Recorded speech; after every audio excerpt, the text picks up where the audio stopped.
welcome to Add More Zest. My name's Rebecca, also known as 4Kids at 147. And for tip and trick number 12, it is around using cover paper, if that's what you prefer, on a large painting. So you will have seen this painting probably a few times before. I've done it on Whip and Chats, and I did do a tip and trick on how I sort of roll the painting up to help me, to help it not squash flat, but me be able to work on it. But I don't like working with clear covers.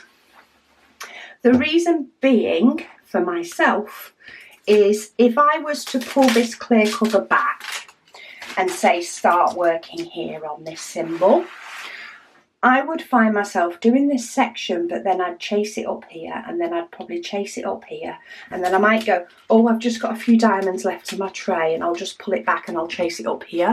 And it's sort of like, okay, when do I stop? When do I stop and move further on with the painting?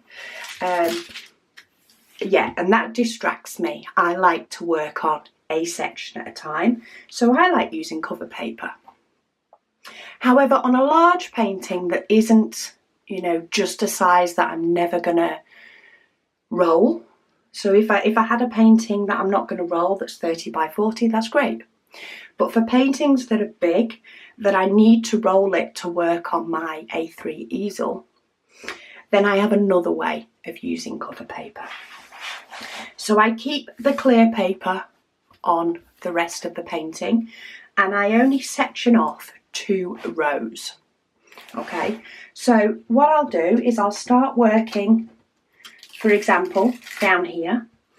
I may peel off 1 section, I may peel off 2, depends how much time I've got that evening, how much I think I'm going to do. I'll then take off this top one and I'll line it up so that I can still reach all the diamonds, but the section that I'm not going to do is covered. I'm basically straightening it up, making it a bit neater.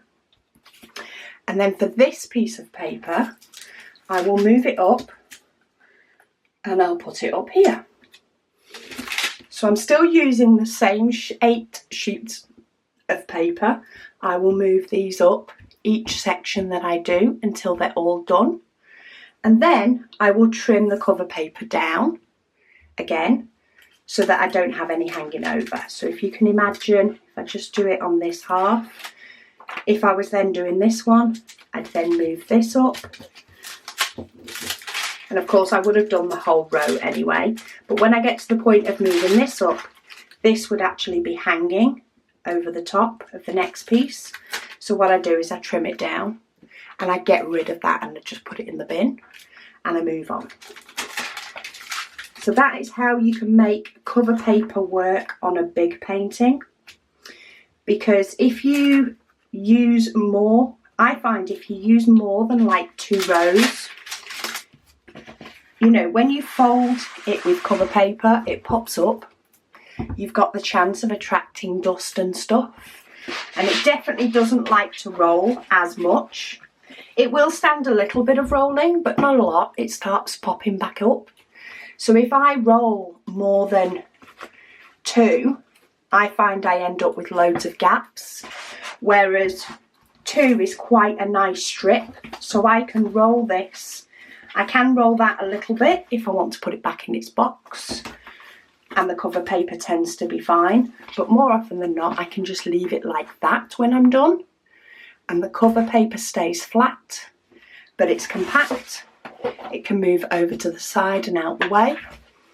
And I'm just constantly using these sheets of cover paper, which means I'm not using like all the cover paper I own on one painting that I'm not going to touch. It's a great way to sort of recycle and move along as you go, step by step.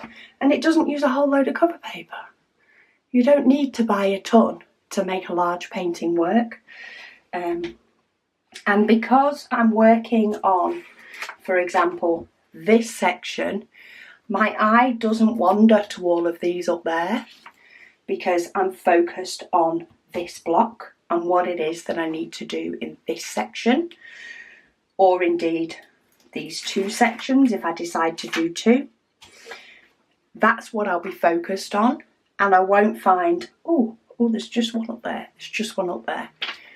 It doesn't happen. Partly because that is sort of the right sort of section that fits on my easel as well. A little bit of this hangs over and a little bit of that. But yeah, that's my tip for using cover paper with a large painting, so that you can still focus on what you need to focus on, but leave the clear cover, which is best for rolling, on the painting that you've not done, and then roll outwards with the diamonds that you have dotted on the painting. I hope that helps some of you, but thank you so much for watching, and I'll speak to you all again soon.